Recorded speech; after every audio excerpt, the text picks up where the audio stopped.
Personal privacy has been a big issue for you.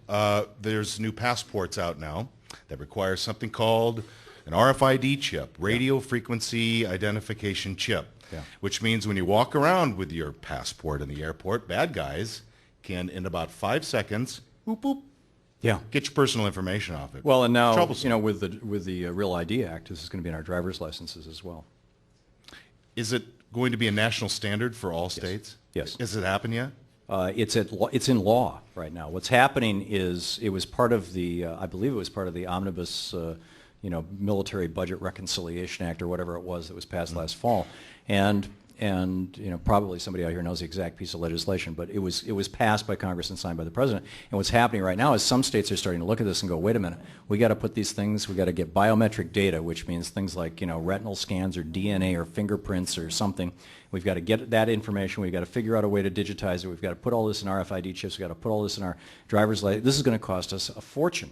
And so you've got a lot of states now that are starting to push back on the Real ID Act, mostly out of concern of cost. And then there's a few who are actually concerned about the privacy as well. An article in San Francisco-based Wired this month, How to Hack Your Passport. Yeah. They listed a couple of ideas. They said the best way is a hammer.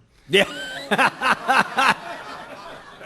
Smash the RFID chip. If it doesn't work, you can still get through, yet no one else knows your business. It's a pretty good idea. Well, the problem with that is that probably when they discover that they can't scan your passport, they'll wonder if it's a forged passport, and then you're going to end up being inspected, shall we say, in the back room. Yeah. I just think that we need to have an honest, upfront conversation about this in the United States. The Real ID Act was really sold as some sort of weird anti-immigration thing, and preying on the xenophobia and paranoia and racism of many Americans, and fear, and frankly economic fear that's misplaced in my opinion, but nonetheless there. And it needs to, we need to acknowledge that this is a violation of the rights of privacy.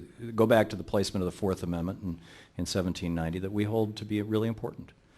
We have so much more to come. Impeachment, Iraq, e-voting, and a whole lot more. We'll play a game called Devil's Advocate next.